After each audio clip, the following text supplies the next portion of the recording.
그 사랑이 우리 가운데 충만하기를 소망합니다. 이제 평안으로 인사하겠습니다. 주님의 평안이 여러분과 함께. 옆 사람과도 인사합니다. 부드럽고 따뜻한 사람이 됩시다. 겸손한 사람이 됩시다.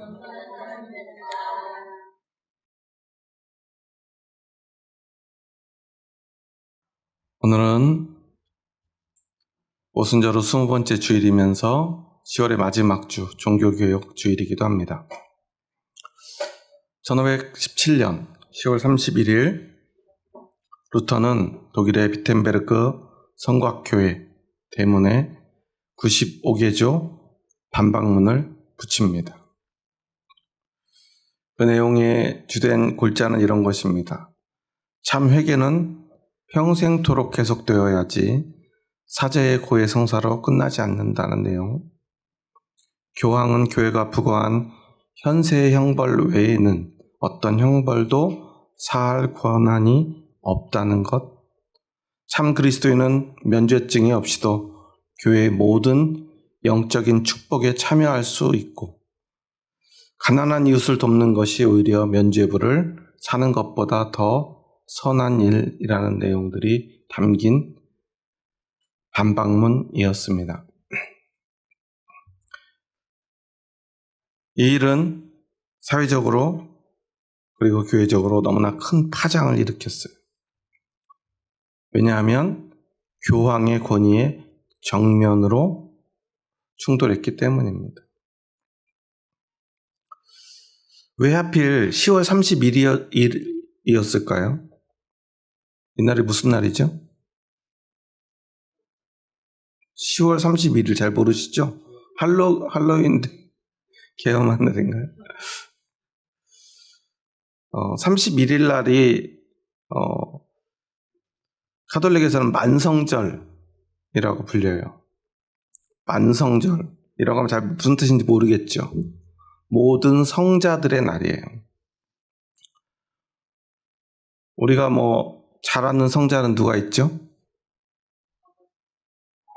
그렇죠. 성 앞에 성이 붙은 성 아우구스티누스, 성 어거스틴 같은 사람이죠. 이렇게 이제 아주 유명한 성자들도 있고요.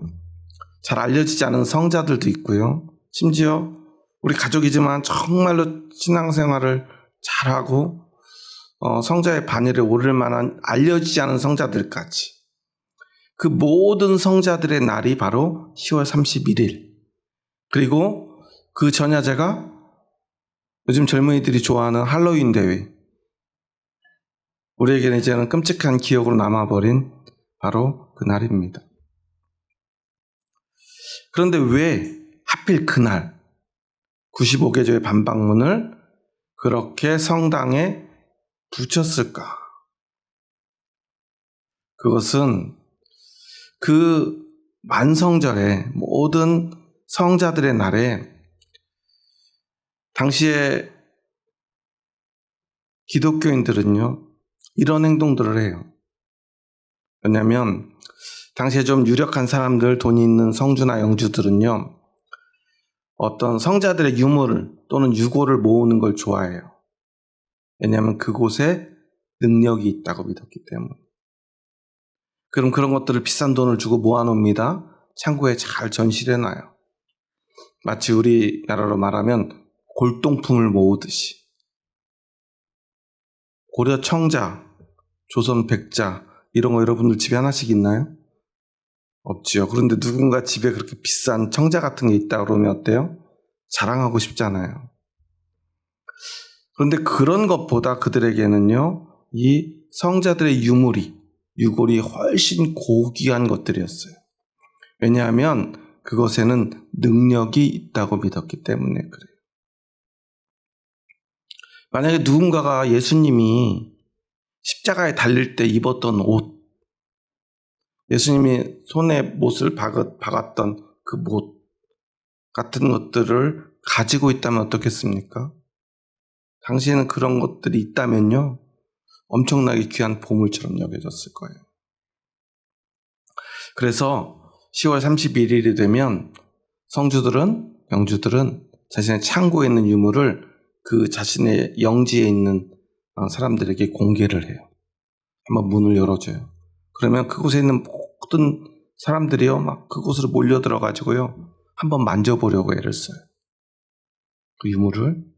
심지어는 그 유골 뼈를 이렇게 한 번이라도 만져보려고. 그럼 어떤 일이 벌어진다고 믿어요? 얼마 전에 돌아가신 우리 할머니, 할아버지, 아버지, 어머니가 연옥에 있다가 어디로? 낙원으로 옮겨질 거라고 믿는 거예요. 왜냐하면 성자들의 유골이기 때문에 그들의 어떤 그런 공로로 그런 일들이 생길 거라고 사람들이 믿고요. 영주의 창고로, 성주의 창고로 사람들은 몰려갑니다. 여러분, 이거 어떤 생각이 들어요?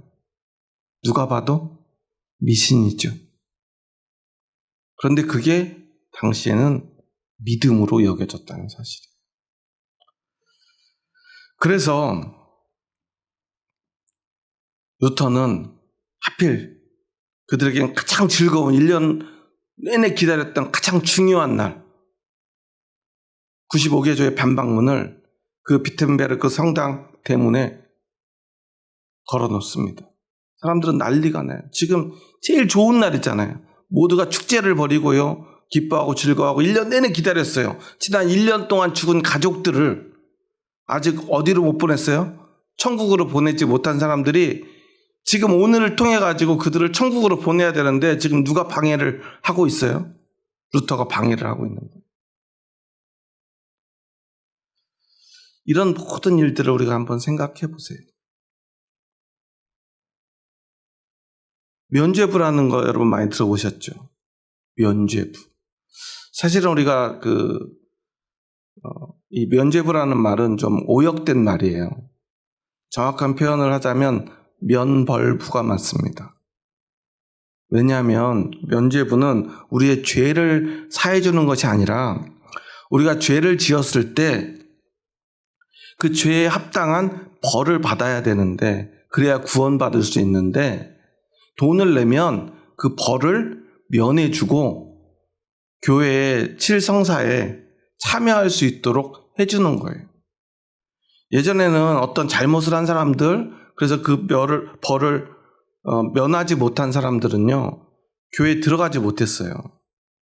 여러분들 오늘 주일날 교회 들어올 때 앞에서 안내하시는 권사님이 여러분들 지난 한 주간 잘 살았는지 못 살았는지, 혹시 아직 용서받지 못한 죄가 있는지 검사하나요? 안 하나요? 다행히 안 해서 여러분들 자유롭게 프리패스 하셨잖아요. 근데 과거의 교회는 그러지 못했어요.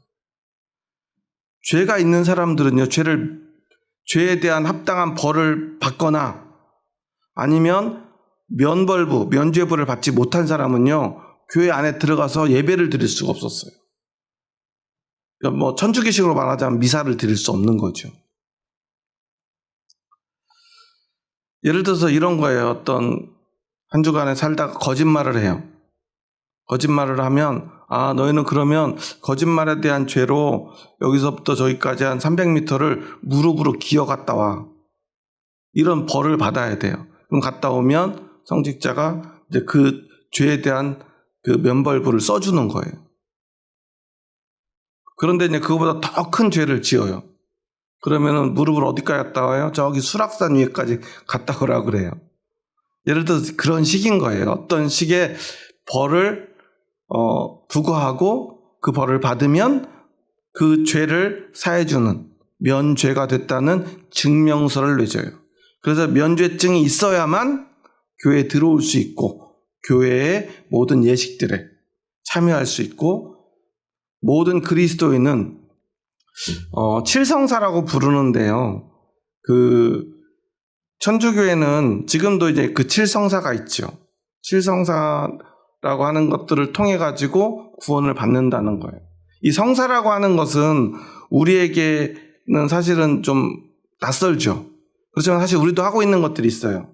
뭐가 있냐면 세례, 성찬, 그리고 회개는 우리도 하죠.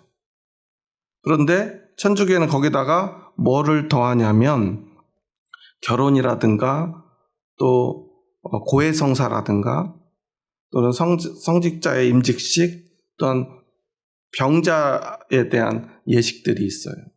다양한 예식들이 있는데 그 반드시 사람은 태어나서 죽을 때까지 7성사를 거쳐야만 구원받을 수 있다라는 교리가 있어요. 누가 세웠을까요? 교황이 만들었죠. 교황의 권한에는 뭐가 있냐면요. 성경을 해석할 권한이 있고 또한 교리를 만들 권한이 있어요. 그러니까 교황이 만든 이 면죄증, 7성사를 통해서만 구원받는다. 7성사를 통해서만 구원받는다는 것은 사실은 정확하게 말하면 틀린 말인데요. 조금 더 정확하게 표현하자면 이런 거죠. 예수 그리스도를 믿고 구원을 받는다는 교리가 천주교에는 없다고 생각하는 분들이 많아요.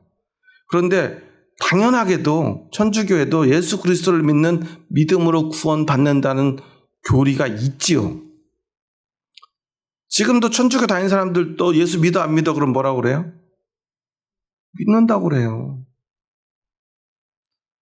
우리가 좀 많이 착각하고 오해하는 게 있는데 우리 교회는 개신교입니까? 기독교입니까?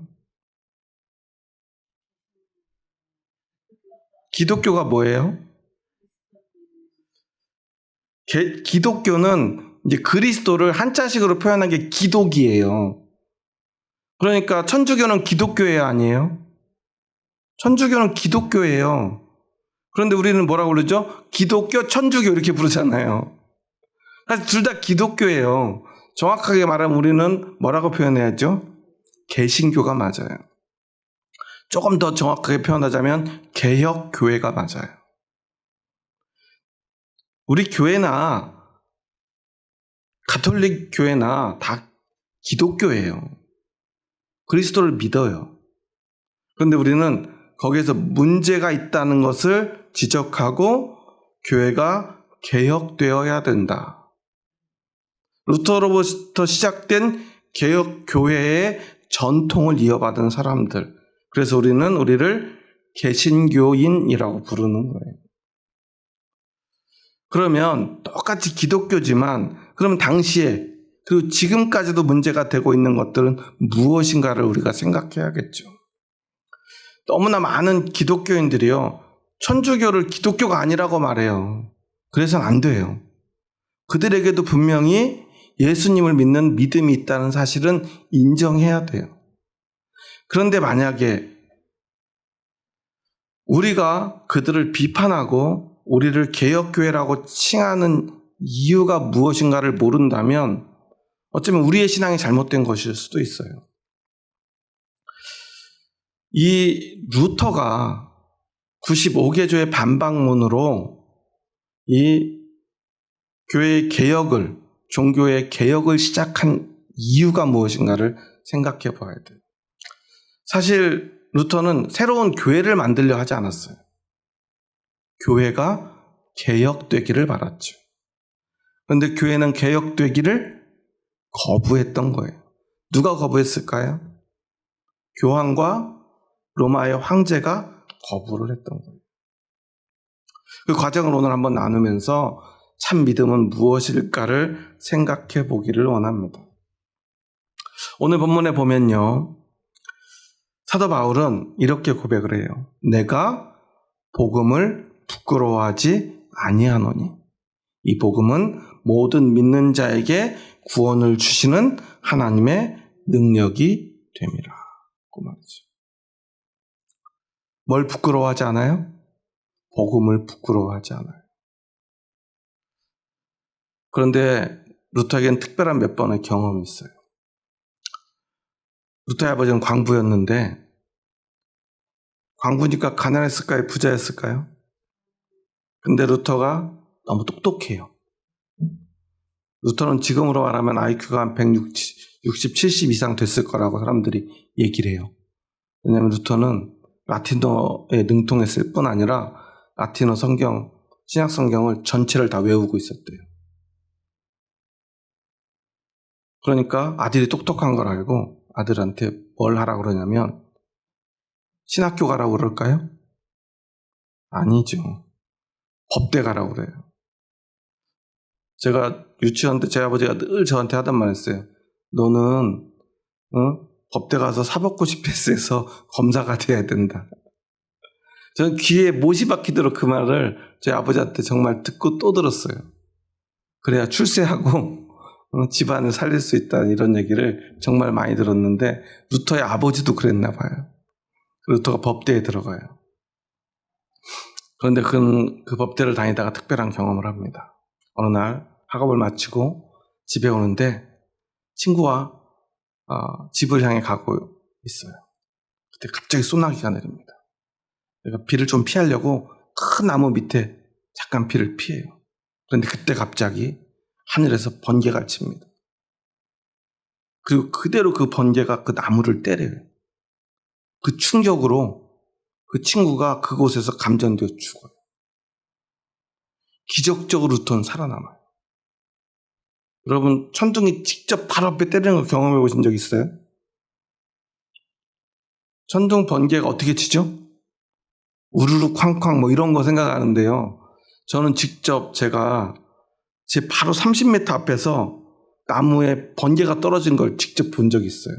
저도 정말로 소나기가 막 쏟아지는 날이었는데 제가 대학교 다닐 때 선교단체에서 수련회를 갔는데 바닷가였어요.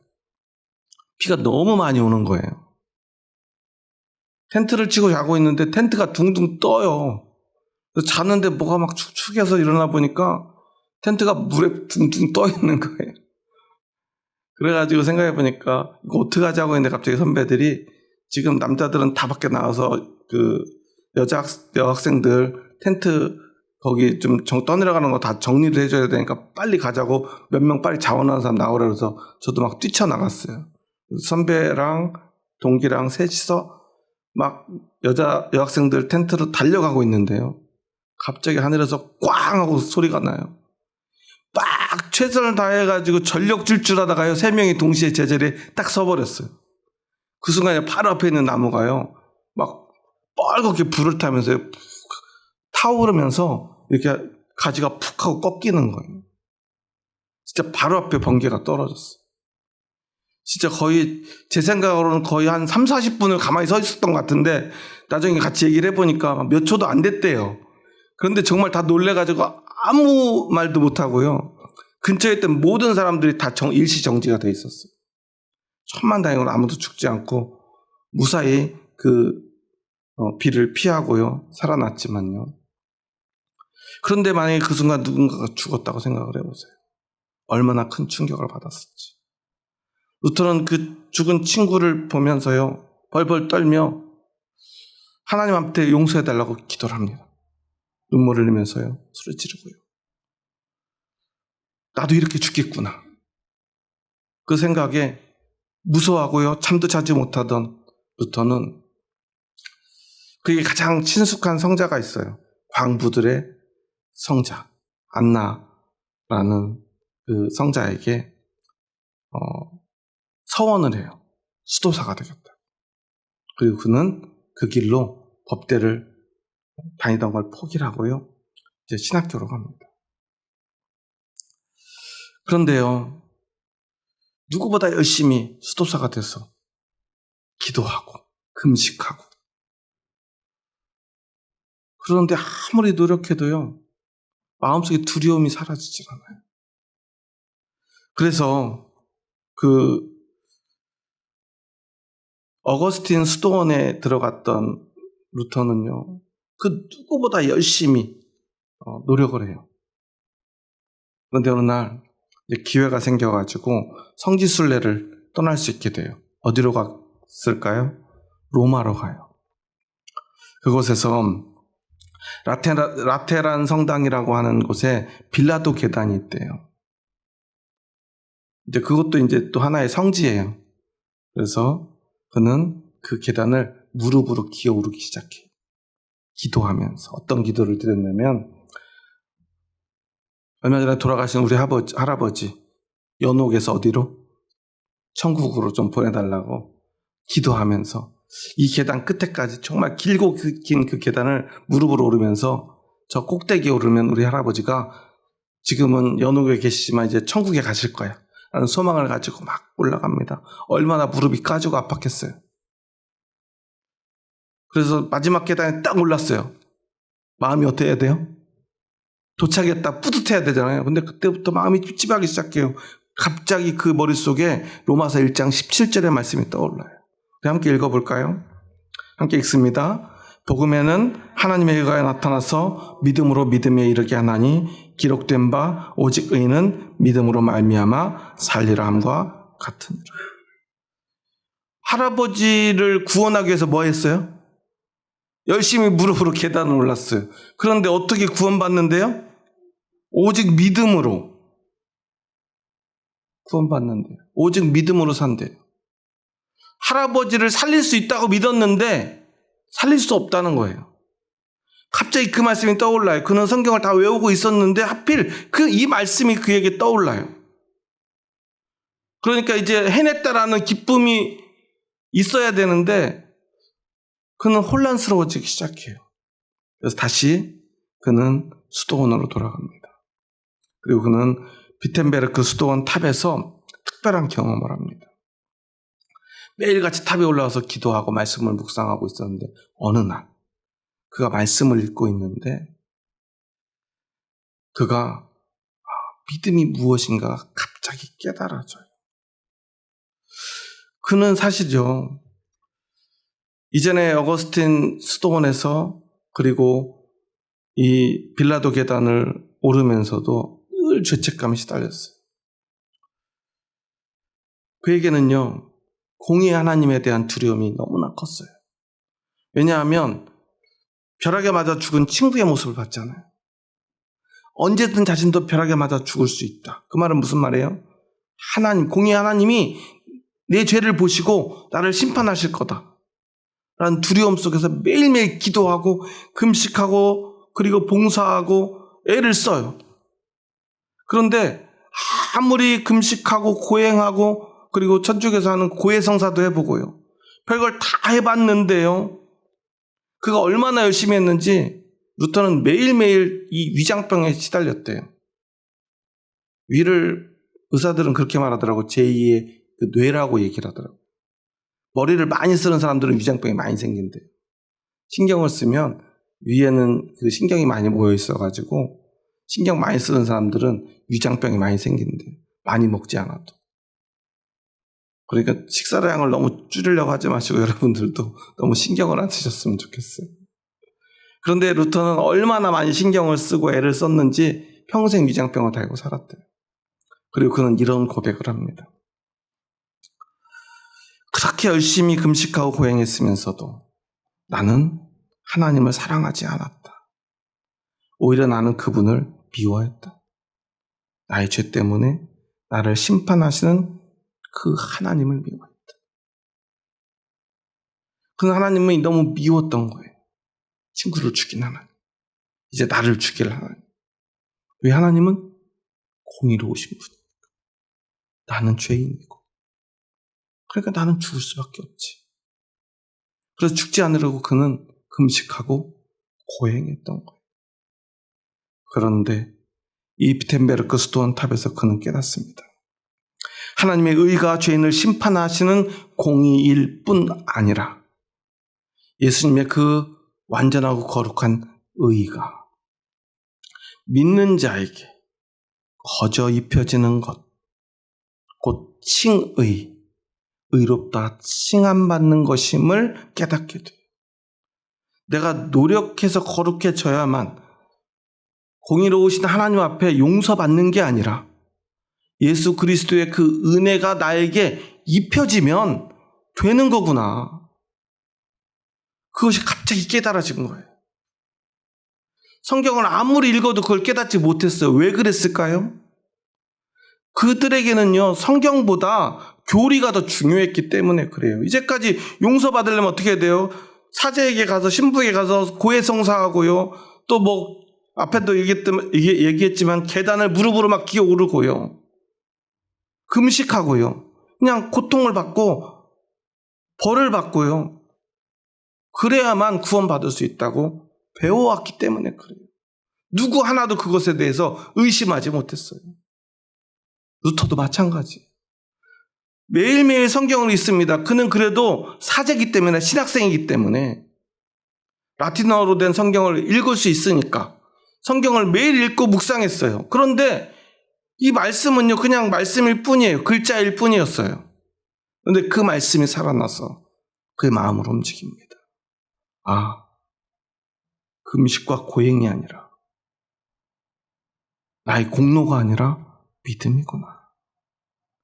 그러니까 이 진리를 깨닫고 나니까요, 그는 이렇게 고백합니다. 나는 다시 태어난 것 같았다. 열린 문을 통해 낙원에 들어간 것 같았다. 이 구원에 대해서 깨달으니까요, 이제 이 면죄부 같은 것을 받아들일 수가 없는 거예요. 교황이 우리를 구원하는 것이 아니라는 사실을 깨달으니까요, 그와 맞서 싸울 용기가 생기는 거예요. 그래서 그는요, 95개의 반박문을 그 성당의 대문에 붙일 수 있었던 것입니다. 당시에 이 루터로 하여금 이렇게 종교개혁을 촉발하도록 했던 아주 중요한, 유명한 사건이 하나 있어요. 당시 교황은 레오 10세라는 사람이었는데요. 당시 큰 성당, 성 베드로 성당이라고 알려진 그 성당을 건축하려고 보니까 돈이 부족해요. 그러니까 어떡할까 생각하다가 그가 도미니크회 수사인 요한 테첼이라는 사람을 이렇게 고용을 합니다.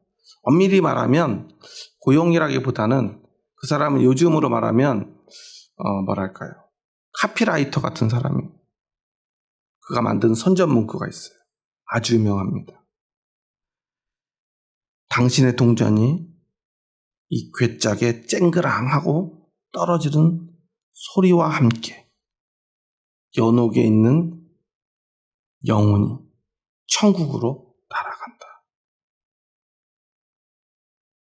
이 말을 한 번이라도 들은 사람은요, 면죄부를 살 수밖에 없게 되는 거예요.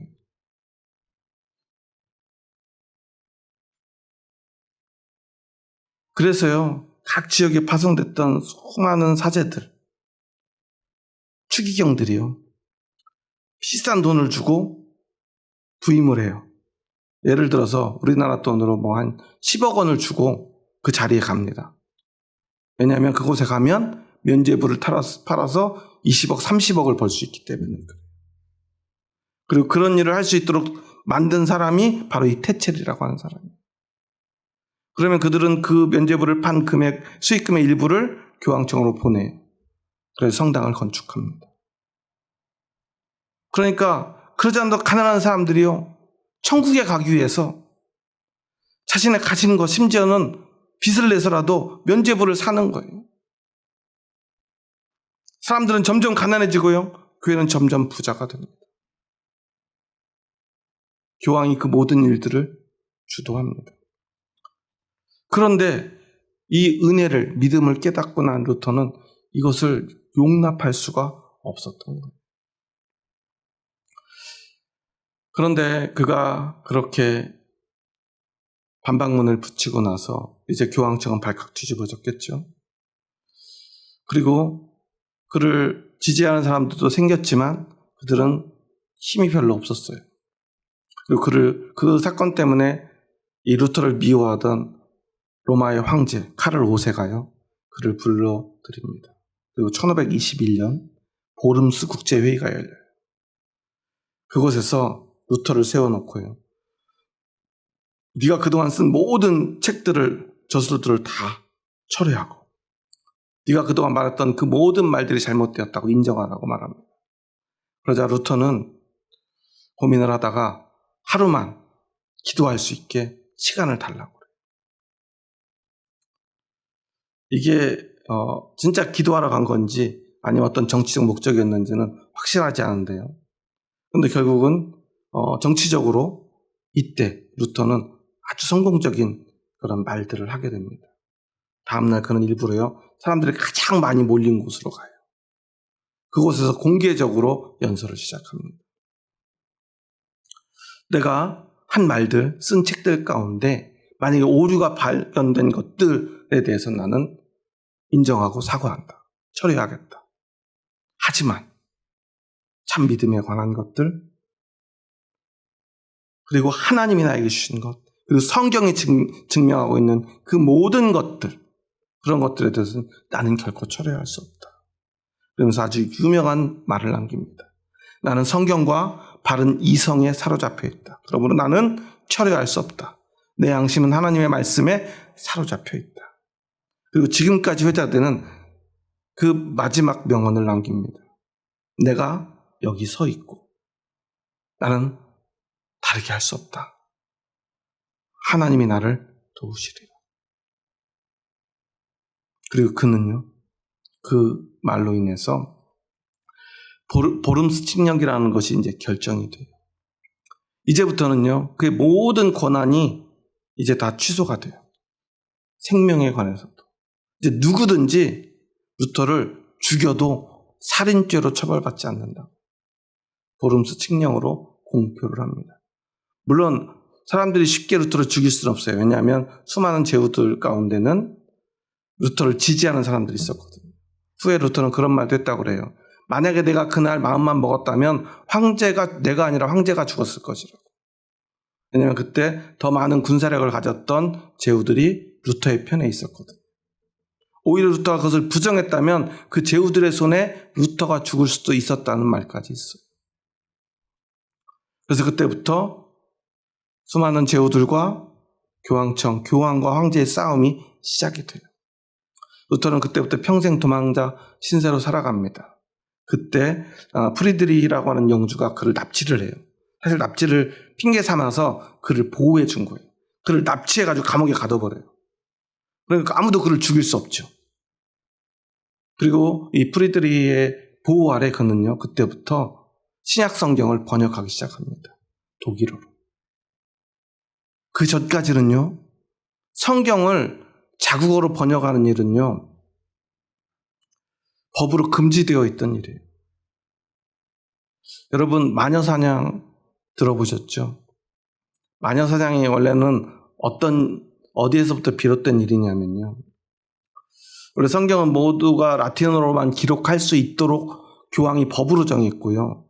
성경은 누구만 볼 수 있냐면 성직자만 볼 수 있어요. 그 지역에 있는 교회는 꼭 오직 하나뿐이고 그 지역에서 성경을 볼 수 있는 사람도 한 명뿐이에요. 예를 들어 지금으로 말하면 이 고산동에 예수정원교회가 먼저 있었다면 우리 고산동에 예수정원교회만 있어야 되고요. 고산동에 성경을 읽을 수 있는 사람은 저밖에 없고요. 누가 만약에 성경을 몰래 보다 걸리면 화형을 당해야 됐어요. 그런데 집에서 엄마가 자녀들에게 성경 이야기를 들려줍니다.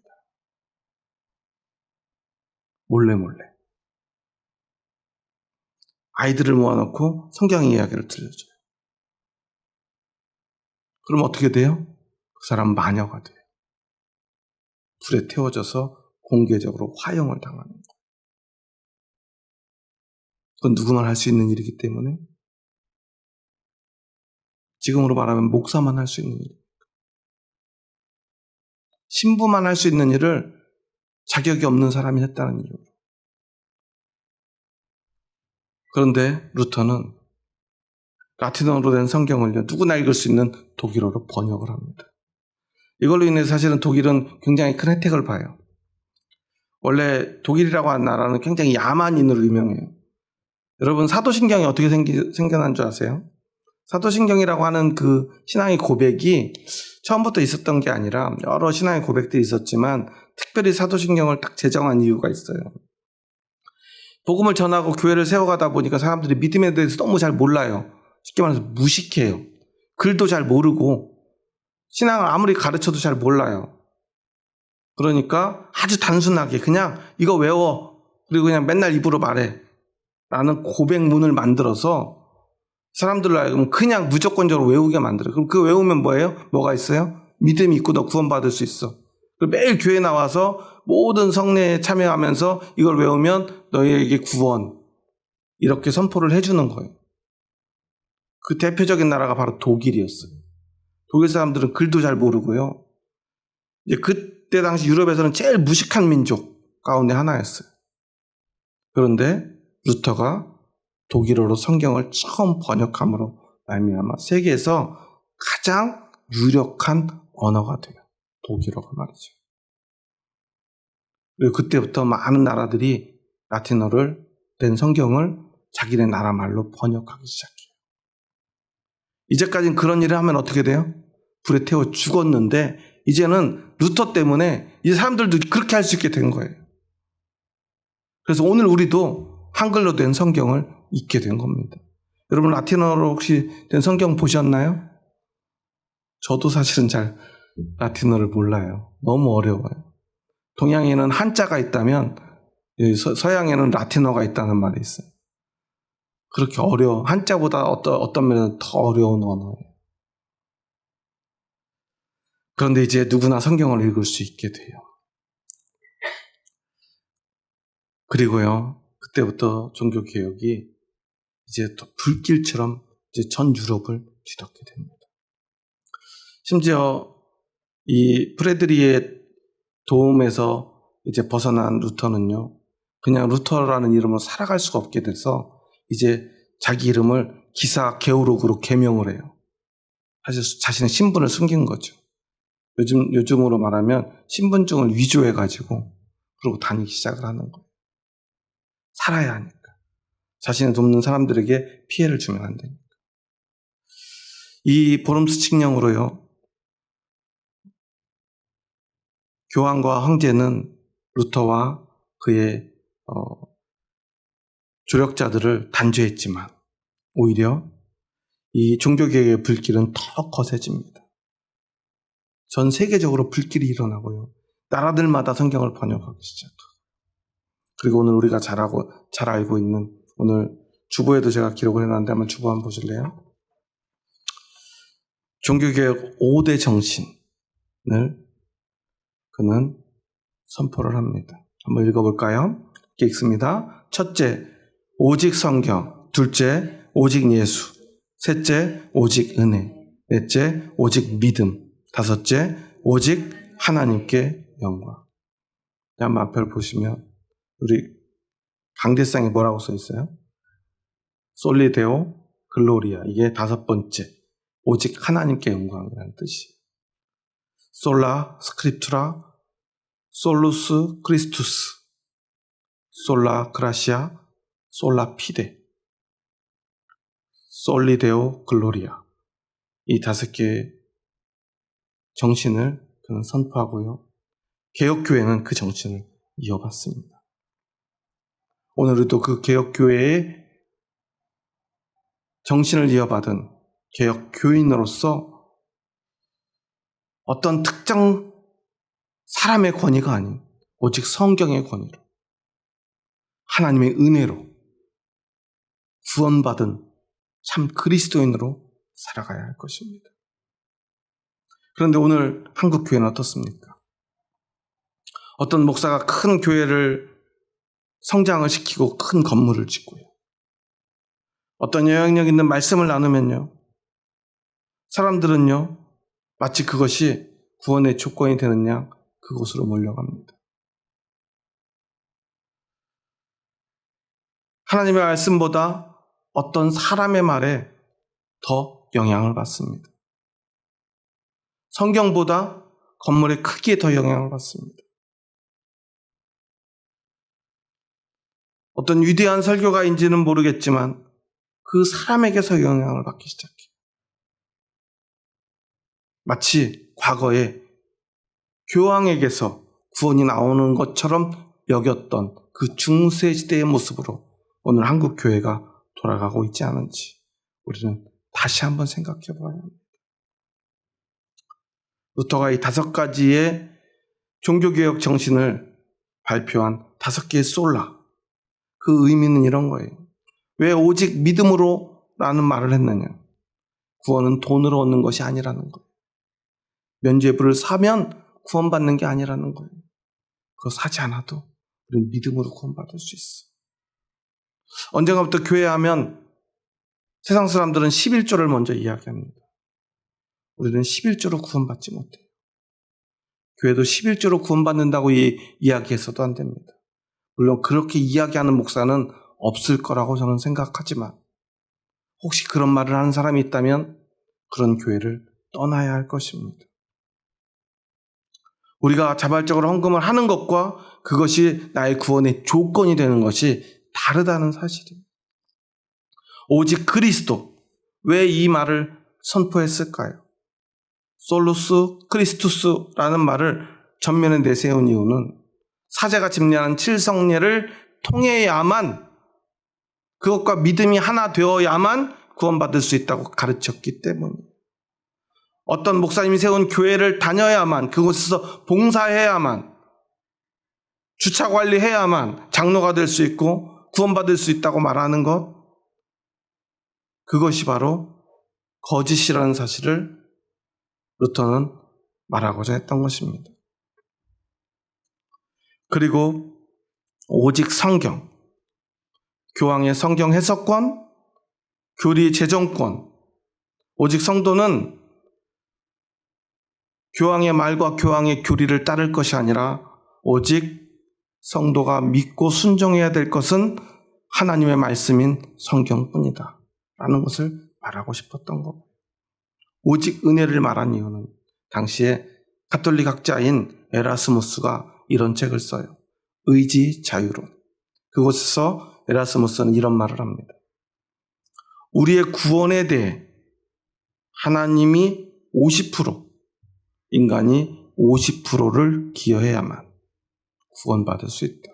즉 사람에게도 50%에 기여할 권한이 있고 책임이 있다라는 이야기죠. 이것에 대해 루터는 노예 의지론이라는 책으로 반박을 합니다. 죄의 지배 아래에 있는 인간은 노예된 의지이며 하나님께 나아가려는 어떤 능력도 상실한 상태이다. 우리 의지로는 하나님께 나아갈 수 없다. 오직 하나님의 은혜가 나에게 전적으로 덧입혀질 때, 하나님의 주권적 은혜에 사로잡힐 때 우리는 구원받을 수 있다. 하나님의 은혜뿐이다. 여러분 어떻습니까? 하나님의 은혜뿐입니까? 그리고 솔리데오 글로리아. 이 네 가지 솔라가 합쳐져 우리가 도착할 최종 목적지는 오직 하나님. 그리고 그 모든 영광은 하나님만 받을 수 있는데, 교황이나 사제나 어떤 목사나 어떤 교회나 그 누구도, 세상의 그 무엇도 하나님의 영광을 가로채서는 안 된다는 것입니다. 여러분, 오늘 여러분의 믿음은 어떤 믿음입니까? 여러분은 밖에 나가서 여러분의 신앙을 어떻게 이야기합니까? 얼마 전에 한 신도시에서 개척한 목사님하고 이야기를 하는데요. 그런 얘기를 하더라고요. 그 지역에 제일 먼저 교회를 세워가지고 제일 부흥된 교회 때문에 다른 교회들이 너무 힘들대요. 무슨 말인가 했더니 제일 그 지역에서 큰 교회 사람들은요, 매일 나와서 전도를 하고요, 전도지를 돌리고 막 사람들을 얼마나 귀찮게 했는지 동네 교회에 대해 소문이 너무 안 좋대요. 그래서 정작 이제 그 뒤에 교회를 세운 개척교회들이 전도를 못 한대요. 전도만 하면 또 그 교회냐고 막 짜증을 내가지고 그 동네 커뮤니티에 하도 소문이 안 좋게 나가지고 전도를 할 수 없다는 거예요. 그래가지고 모든 교회들이 다 힘들대요. 그래서 그럼 그 교회는 전도를 멈췄냐 했더니 그 교회는 그 뒤로부터 더 열심히 한대요. 다른 교회가 죽든지 말든지 상관하지 않는데요. 매일같이 나와서 전도지 돌리고요. 여기저기 막 같이 돌아다니고요. 주말이면은 그 교회 교인들이 길거리를 다 장악하고 있대요. 저는 그 얘기를 들으면서 어떤 마음이 들었냐면요. 큰 교회 성도들은요, 나가서 전도를 되게 잘해요. 왜 잘해요? 전도하면서 이렇게 말해요. 저기 보이는 저 큰 교회, 저희가 우리 교회예요. 이번 주말에 유명한 연예인이 와가지고 간증 집회하는데 여러분 오세요. 사인도 해줍니다. 자랑스럽게 막 전도해요. 전도는 그런 것입니까? 아니죠. 저는 오늘 이 사도 바울의 고백이 정말 의미가 있다고 생각해요. 다시 한번 우리 16절 말씀 마지막으로 읽어보겠습니다. 내가 복음을 부끄러워하지 아니하노니 이 복음은 모든 믿는 자에게 구원을 주시는 하나님의 능력이 됨이라. 먼저는 유대인에게요 그리고 헬라인에게로다. 복음을 부끄러워하지 아니한대. 왜 이런 말 했을까요? 복음을 부끄러워하는 사람들이 많았다는 거예요. 여러분, 복음은 성공입니까? 실패입니까? 복음은 십자가죠. 복음은 실패입니다. 복음은 부자 되는 것입니까? 가난한 자 되는 것입니까? 복음은 부자 되는 게 아니죠. 가난하고 병들고 심지어 죽어야 하는 것입니다. 예수님이 가신 그 길을 우리가 따라가겠다고 고백하는 것입니다. 그래서 복음은 세상에선 부끄러움이에요. 부끄러운 거예요. 여러분 자녀가 있어요. 여러 명이 있는데 한 명은 서울대에 가고 한 명은 대학에 떨어졌어요. 여러분 이번에 우리 아들 대학에 떨어졌어. 혹시 자랑해 보신 적 있나요?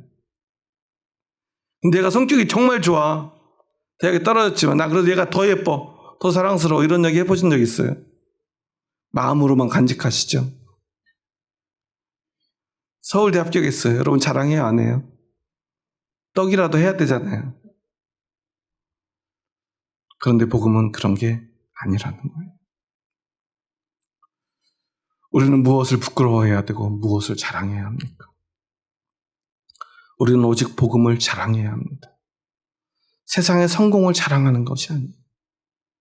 그런데 교회에서조차 우리는 무엇을 자랑합니까? 성공을 자랑합니다. 복음은 그 도구가 될 뿐입니다. 그 말은 우리는 복음을 부끄러워한다는 것이 됩니다. 우리는 복음을 자랑스러워해야 합니다. 세상의 성공을 부끄러워해야 합니다. 세상의 풍요를 부끄러워해야 합니다. 우리 교회가 만약에 정말 너무너무 커져서 감당할 수 없을 만큼 큰 건물을 가지고 많은 성도가 온다면 오히려 우리는 그때 부끄러워해야 될 거예요. 너무 부자 된 것에 대해서. 교회가 교회답지 못한 것에 대해서. 하지만 지금 우리가 부족하다면 우리는 이것을 부끄러워해서는 안 됩니다. 부족하다면, 너무나 작다면, 너무나 아프다면 우리는 오히려 그것을 자랑해야 합니다. 복음은 그런 것이기 때문입니다. 우리가 자랑해야 될 것은 성공과 실패가 아니라 복음이기 때문입니다. 여러분 오늘 무엇이 부끄러우십니까? 여러분 오늘 무엇을 부끄러워합니까? 우리는 무엇을 자랑해야 될까요? 교회만큼은 세상의 성공과 실패가 아닌 오직 복음만을 자랑하는 교회가 되어야 합니다. 루터는 목숨을 걸고 그 복음을 지키기 위해 교황과 교회와 맞서 싸웠습니다. 오늘 우리 개혁교회는 그 정신으로 세워진 교회입니다. 그런데 오늘 한국교회는 다시 중세시대로 돌아가려 합니다. 사람의 숫자를 자랑합니다. 큰 건물을 자랑합니다. 중세시대 성 베드로 성당을 지으려 면죄부를 팔았던 교황과 뭐가 다르단 말입니까? 하지만 오늘 우리는 돌이켜 개혁의 정신으로 나아가야 할 것입니다. 참 믿음은 무엇인가? 여러분 오늘 무엇을 믿고 있습니까? 하나님의 말씀을 의지하여 예수 그리스도의 십자가 은혜를 믿으십니까? 오직 그리스도 붙들고 세상과 당당히 맞서 싸울 수 있는 저와 여러분이 되었으면 좋겠습니다. 복음을 부끄러워하지 않는 우리가 되었으면 좋겠습니다. 예수님 믿고 가다가 실패할 때 부끄러워하지 않았으면 좋겠습니다. 예수님 믿느라 조금 가난해져도 부끄러워하지 않았으면 좋겠습니다. 예수님 믿다가 병들어도 우리는 부끄러워할 이유가 없어요. 어떤 분이요, 정말 예수님 열심히 믿었는데 암에 걸렸대. 그래서 빨리 낫게 해달라고 기도했대. 그랬더니 나았대요. 그래서 그런 이야기를 했더니요, 암에 걸린 사람이 낙심을 하더래요. 왜 난 안 고쳐주냐. 그래서 하나님, 차라리 제가 아픈 게 낫겠어요. 그랬더니 제발 했대요. 그랬더니 그 사람이 은혜를 받더래요.